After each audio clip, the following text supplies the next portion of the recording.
Graça e paz, queridos. Estamos iniciando mais uma mensagem no livro de Mateus, um estudo bíblico que nós temos feito neste evangelho tão precioso, tão rico, tão cheio de alternativas e cheio de demonstrações da divindade, soberania e domínio do Senhor Jesus Cristo. Nós temos estudado porções da Palavra de Deus neste livro de Mateus, e hoje nós vamos estudar o texto de Mateus 9, de 18 a 26. Mateus 9 a 26. É o texto que nós vamos ler agora e vamos passar a estudar. O texto diz o seguinte, Mateus 9, 19 a 26. E Jesus, levantando-se, o seguia, e também os seus discípulos. E eis que uma mulher que durante 12 anos vinha padecendo de uma hemorragia, veio por trás dele e lhe tocou na orla da veste, porque dizia consigo mesmo, se eu apenas lhe tocar a veste, ficarei curada.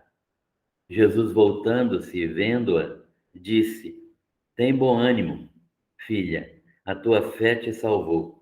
E desde aquele instante a mulher ficou sã. Tendo Jesus chegado à casa do chefe, e vendo os tocadores de flauta e o povo em alvoroço, disse, retirai-vos, porque não está morta a menina, mas dorme. E riam-se dele. Mas, afastado o povo, entrou Jesus, tomou a menina pela mão, e ela se levantou. E a fama deste acontecimento correu por toda aquela terra. Então, nós temos lido o texto de Mateus 9, 18 a 26. O primeiro versículo é: enquanto estas coisas lhes dizia, eis que um chefe, aproximando-se, o adorou e disse, minha filha faleceu agora mesmo, mas vem, impõe a mão sobre ela e ela viverá. E isso Jesus fez, levantando-se em seguida, e seguiu o chefe religioso até a casa dele. Vamos orar, pedindo discernimento, sabedoria de Deus para a nossa meditação nesta tarde.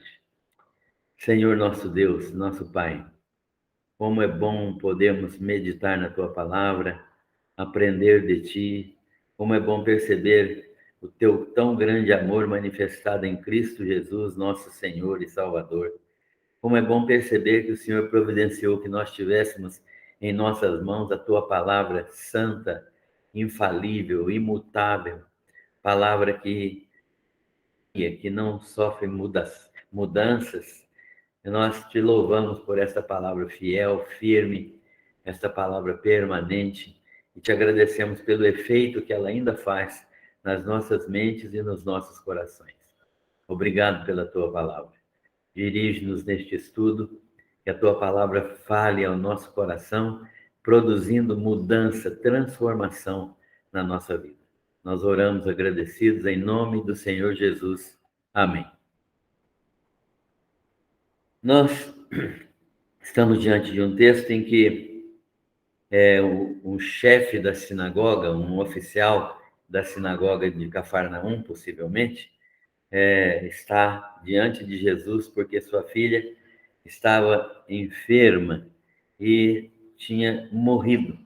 Porque quando ele foi falar com Jesus, a menina parece ainda estava viva.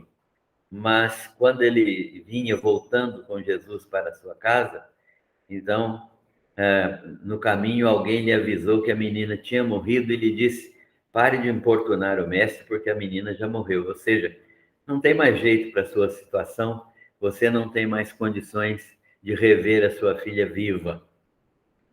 O Evangelho de Mateus foi escrito com o objetivo de demonstrar aos judeus que Jesus de Nazaré é o Senhor o Deus verdadeiro. Jesus de Nazaré é o Messias prometido a Israel, aquele que viria da parte de Deus para ser Senhor da nação, Rei de todo o Israel, e do qual se encontra registro em todas as escrituras do Antigo Testamento. Segundo o próprio Jesus disse aos seus discípulos, a lei, os profetas e os salmos, que falaram e falam dele até hoje. Mateus começa seu evangelho registrando a genealogia de Jesus, demonstrando a sua relação com Abraão, Isaac, Jacó, né? Judá, Davi, e assim revelando sua descendência real. Mateus está preocupado em demonstrar que Jesus é o descendente real. Jesus é o filho de Davi, e por causa disso ele tem direito legal ao trono de Israel. Portanto, ele é o Senhor que veio para reinar sobre a nação de Israel. Mateus descreve o início do ministério de Jesus, do seu ministério público, seu batismo, sua tentação, sua pregação, bem como também seus sinais e maravilhas, seus milagres, prodígios, autenticadores de sua divindade. Todos estes milagres que Jesus realizou eram milagres que autenticavam a sua natureza divina, a sua autoridade de Deus. Jesus vem no relato de Mateus, então, pregando o evangelho, ensinando os discípulos e o povo e demonstrando sua autoridade, demonstrando seu poder sobre a natureza, sobre as doenças, sobre os demônios, sobre os homens. Jesus é o Senhor soberano sobre todas as coisas. E o texto, então, de hoje nos vai demonstrar que nós vamos encontrá-lo realizando curas e realizando uma ressurreição, demonstrando cada vez mais o seu poder, a sua majestade, a sua autoridade. Vamos acompanhar o relato de Mateus. Primeiro, Mateus relata o pedido de um chefe. O chefe, líder de uma sinagoga, religioso, seguidor do judaísmo, um homem sem dúvida respeitado na sua comunidade, ele é um homem que tem uma atitude de submissão. Ele quer chegar, ele se chama Jairo. Marcos dá o nome desse homem, ele é Jairo. Ele se chama Jairo. E ele faz um pedido, né? Ele é o líder de uma sinagoga e ele faz um pedido a Jesus, né? E toma algumas atitudes. A primeira atitude que ele toma é a atitude de recorrer a Jesus Cristo. Quantas vezes nós temos problemas e não são resolvidos porque não recorremos à pessoa certa? Jairo foi recorrer a Jesus Cristo. Sendo chefe da sinagoga, ele podia perder até o seu cargo, já que havia uma oposição às religiosas a Jesus e havia uma proibição já que ninguém seguisse esse Jesus. Então, Jairo correu o risco de, sendo chefe da sinagoga, perder inclusive o seu cargo, por recorrer a Jesus, buscar ajuda em Jesus. E ele tem uma segunda atitude, além da atitude de recorrer a Jesus Cristo, ele tem a atitude de reconhecer Jesus Cristo como digno de adoração. É impressionante o que acontece com Jairo, um homem chefe de sinagoga, líder religioso, mas ele se aproxima de Jesus e se ajoelha e o adora. O texto é muito claro, né? Que ele se ajoelha diante de Jesus e o adora. Adorar a Jesus ali significa reconhecê-lo como Deus, reconhecê-lo como Senhor absoluto, reconhecê-lo como Deus eterno, como Jeová, né? Então, Jairo toma essa atitude. Ele reconhece Jesus e se ajoelha e o adora. Os judeus adoravam apenas a Deus. Se Jairo não tivesse reconhecido que Jesus era Deus, ele não teria adorado a Jesus. Jairo significa, neste momento, então, ter entendido que Jesus Cristo era e é o Messias de Israel. Jairo, então, reconheceu Jesus e o adorou. Mas há uma terceira atitude de Jairo que é importantíssima e que nós também precisamos, além de reconhecer Jesus como Senhor e Salvador, pedir a Jesus algo impossível. Jairo jamais pediria o que ele pediu a Jesus para qualquer outra pessoa. Por quê? Porque ele sabe das limitações, ele reconhece a sua própria limitação como ser humano, e ele então pede claramente a Jesus, porque ele sabe que Jesus é Deus. Ele já adorou Jesus como Deus, portanto, agora ele pede algo impossível, algo que só se pede para Deus, né? E ele anuncia, então, que ele vai crer no poder de Jesus Cristo sobre a morte. Quando ele faz aquele pedido, né, para Jesus, vem e estende a tua mão sobre ela, impõe a mão e ela viverá, ele está dizendo, eu creio, Senhor, que o Senhor tem poder para ressuscitar a minha filha. Eu creio que o Senhor é Deus, que o Senhor é o Deus de Israel. E assim, desta maneira, Jairo pede a Jesus algo impossível, porque ele cria no poder de Jesus Cristo de fazer o impossível, não é? Realizar o milagre de ressuscitar. Essa declaração de Jairo, minha filha faleceu, agora vem e impõe sobre ela a mão e ela viverá, é uma declaração de fé absoluta. É uma das maiores declarações de fé do Novo Testamento. Jairo declara que crê em Jesus como Deus, que recebe Jesus como Deus e que sabe que ele tem poder para restaurar a sua filha. Mas Jesus toma as atitudes também. As atitudes de Jesus são interessantes. A primeira delas, Jesus atende ao pedido de Jairo e o segue até a sua casa. É interessante porque Jesus tinha dado algumas pessoas à distância. Ele poderia ter ressuscitado a menina à distância, mas certamente ele queria aproveitar a oportunidade, já que Jairo, sendo uma figura pública, ele estaria tendo a sua casa cheia de pessoas, sendo muito visitado naquele momento. Então Jesus quis aproveitar esta oportunidade e Jesus então vai até a casa de Jairo, mas no caminho, uma mulher com uma hemorragia que já tinha mais de 12 anos, uma hemorragia uterina, tocou a orla das vestes de Jesus. Ela imaginava o seguinte: se eu apenas lhe tocar as vestes, ficarei sã. Se eu apenas tocar as suas vestes, certamente sairá a virtude dele e eu serei curado. Uma mulher, certamente uma mulher segregada. Por quê? Mulher que tinha fluxo de sangue, seja menstrual ou não, ela era considerada imunda pela lei judaica. Então, provavelmente era divorciada, porque o marido certamente tinha direito de divorciá-la pela lei, divorciar dela pela lei judaica. E ela era considerada imunda, impedida de convivência social, ela não podia frequentar nenhum ambiente público, porque onde ela se encostasse, ela traria a imundícia dela sobre as pessoas, segundo os costumes rituais judaicos. Então, ela era uma mulher absolutamente segregada, deixada de lado, sem direito a uma convivência harmônica com a sua família. Portanto, essa mulher tinha todas essas características negativas, mas ela imaginou que poderia tocar em Jesus, sabendo que tocar seria, no caso dela, um crime, porque ela, sendo imunda, faria Jesus também ficar imundo com o seu toque.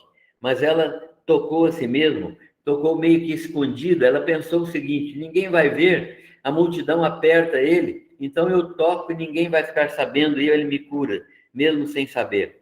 Ela, proibida ao menos de tocar em qualquer outra pessoa, certamente com medo de ser descoberta, e envergonhada, demonstrou sua fé em Jesus Cristo, suficiente não apenas para a cura, mas também para ser salva. Quando ela creu que Jesus podia curá-la, mesmo sem saber de nada, mesmo sendo tocada por trás de uma maneira incógnita, ela demonstrou a sua fé. E Jesus demonstra sua capacidade divina de perceber as manifestações de fé de pessoas e de saber quem e de que modo tocou de modo especial no meio daquela multidão. Jesus é absolutamente conhecedor de todas as coisas e por isso ele está ali agora sabendo que aquela mulher o tocou e o tocou com uma fé distinta, não apenas para ser curada, ela não queria apenas ser curada, mas ela queria ser restaurada à sua condição de livre adoradora de Deus, de poder frequentar o templo, de poder ter convívio social. Essa mulher, então, estava querendo mais do que apenas ser curada. Ela queria restaurar toda a sua vida. E ela, então, no meio da multidão, toca em Jesus, e Jesus demonstra a seu amor e sua misericórdia. Ele manifesta também na sua atitude, amor e misericórdia. Essa mulher agora é uma mulher que vai ser feliz, mas ela com medo, porque Jesus pergunta, quem me tocou, né? Quem me tocou? E Jesus, em outro texto de Marcos, ele pergunta quem me tocou. Aqui neste texto, Jesus sabia quem tinha tocado. Então, ela se manifestou e Jesus disse, tem bom ânimo, filha, a tua fé te salvou. Nem sempre cura é acompanhada de salvação. Por isso que nem sempre Jesus fala, a tua fé te salvou. Muitas vezes ele cura e não há esta sequência de palavras, né? Tua fé te salvou. Mas neste caso, houve fé salvadora no coração daquela mulher. Ela creu que Jesus podia fazer o milagre e realizar a sua cura. Portanto, ela recebeu também a sua salvação. Jesus lhe disse, vai, filha, a tua fé te salvou. Mas Jesus chega à casa de Jairo e que a menina já estava morta, não havia qualquer dúvida. Alguns acusadores de Jesus, até hoje, dizem que não houve uma ressurreição, mas a menina tinha desmaiado. Não, a menina estava morta. O que a menina já estava morta, isso não resta a menor sombra de dúvida. Qualquer dúvida tem que ser extinguida, pois os lamentadores profissionais, aquelas pessoas que eram músicos de velório, já estavam ali tocando, né? As pessoas de maior posse lá no meio dos judeus pagavam as carpideiras, mulheres pagas para chorar o defunto, e os músicos para tocar nessas cerimônias fúnebres. Portanto, já havia ali músicos e carpideiras, mulheres chorando pela criança. Eles já estavam presentes ali e o povo, a vizinhança de Jairo, estava ali alvoroçada, porque a criança tinha morrido. Jesus, então, ordena que todos se retirem. Ele determina que todos saiam. Pois, conforme ele disse, a menina não está morta, apenas dorme. E eles riram dele, né? Porque acharam certamente que a menina estava morta. Todos sabiam que a menina já estava morta. Não haveria razão para rir de Jesus se a menina estivesse morta. Quando ele afirmou que a menina não estava morta, mas apenas dormia. Jesus estava querendo dizer com isso que ela estava no sono da morte, né? Então, não é que a menina estava só dormindo. A expressão metafórica que Jesus usa aqui é comparar a morte com o sono.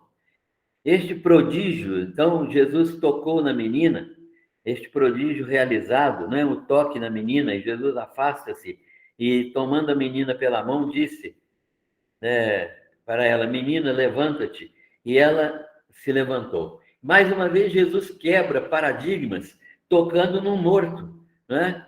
Tocar num morto ali naquela circunstância era permanecer imundo, isto é, ritualmente, Jesus estaria imundo.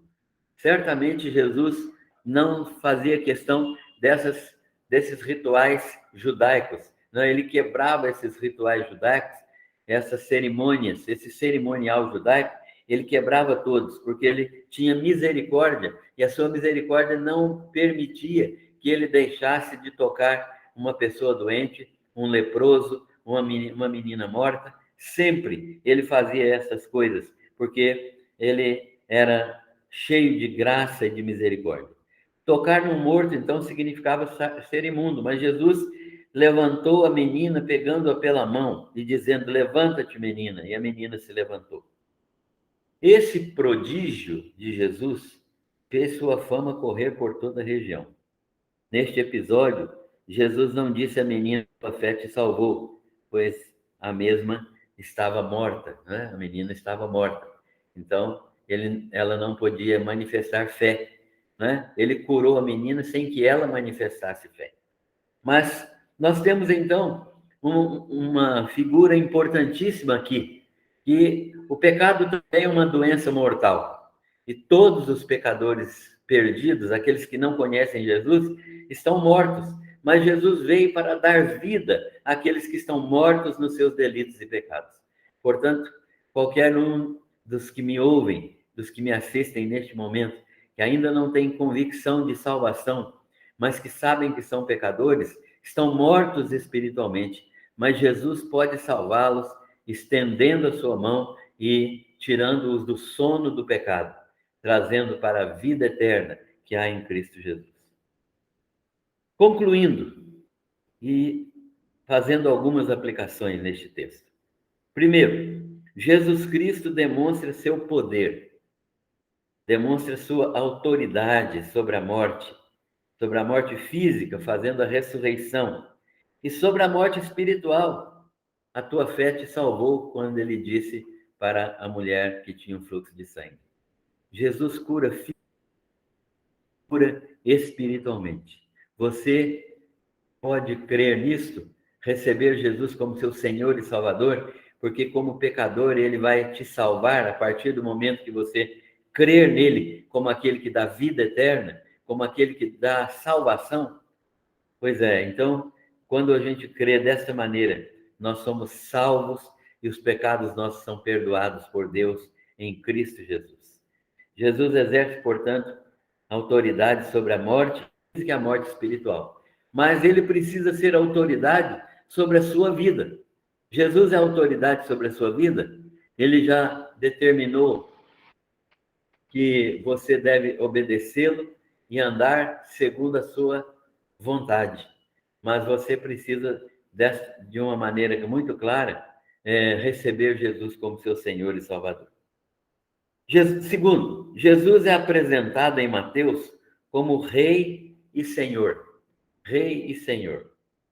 Como deve ser nosso relacionamento com Ele nessa perspectiva?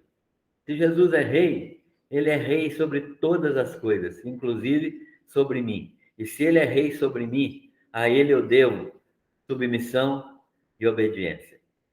Aliás, a fé verdadeira se manifesta não apenas numa crença vaga, numa crença racional apenas, de saber que Jesus existe, de crer que ele veio a este mundo, que ele morreu na cruz, mas eu preciso de entender que ele é o Senhor da minha vida, o dono da minha vida, e que eu devo viver para fazer exatamente aquilo que ele quer, aquilo que ele deseja, aquilo que é a sua vontade.